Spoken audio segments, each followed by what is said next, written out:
চলে এসেছি, কি কি আছে তাড়াতাড়ি দাও দেখি, খিদে পেয়ে গেছে খুব। এই নাও তোমার জন্য মাখন এনেছি। এইটুকুনি মাখন? এইটুকুনি মাখন আমার ময়ূরও খায় না, ওরই 1 কিলো লাগে, আমার 10-12 কিলো না হলে হয় না। কি সব পড়িয়ে দিয়েছে ঠাকুর, গরমের এই মধ্যে। বছর আমার 1 কোটি টাকার লটারি লাগিয়ে দিও প্লিজ। रुको जरा কি?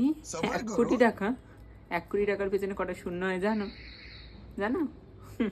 গরমের মধ্যে এইসব তো পরিয়েছে, নিজে একটা ছাপা শাড়ি পরে রয়েছে আর আমাকে এইসব পরিয়েছে। জানি ভালোই লাগছে আমাকে, তাও। কই ক্ষীরের হাঁড়িটা কই আমার? কি ওইটুকুনি বাটিতে?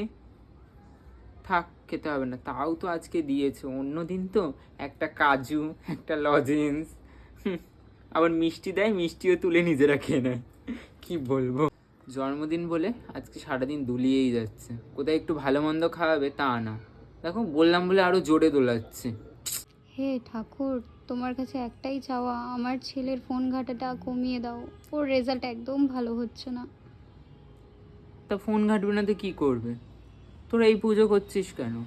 এই ফোনেই ছাড়বি, এই ফেসবুক না কি আছে ওখানে ছাড়বি, এক্ষুনি দেখবো লাইভ করছিস, ছবি ববি তুলবি, লোক দেখাবি, নাই তো হয়।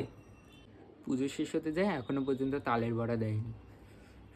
ও নিজেরা খাবে, ভাজছে এখন, দেবে সামনে, দিয়ে নিজেরা খেয়ে নেবে। আর বাবা যে একটা ডেরি মিল্ক আনলো, ওটা তো দিলে না। ও, ওটা মেয়েকে দেবে বলে, ছেলেকে তো ভালোই বাসে না। আজকে যে এত থালা ভর্তি খাবার দাবার, কালকে দেখবে একটা নকুলদানা প্লেটে দিয়ে চলে গেছে। আমার বাসিটা কোথায়? আমার বাসিটা কোথায়? ওই তো ভেঙে পড়ে যাচ্ছে। ও, তোমার মেয়ে ভেঙে দিয়েছে? বাহ,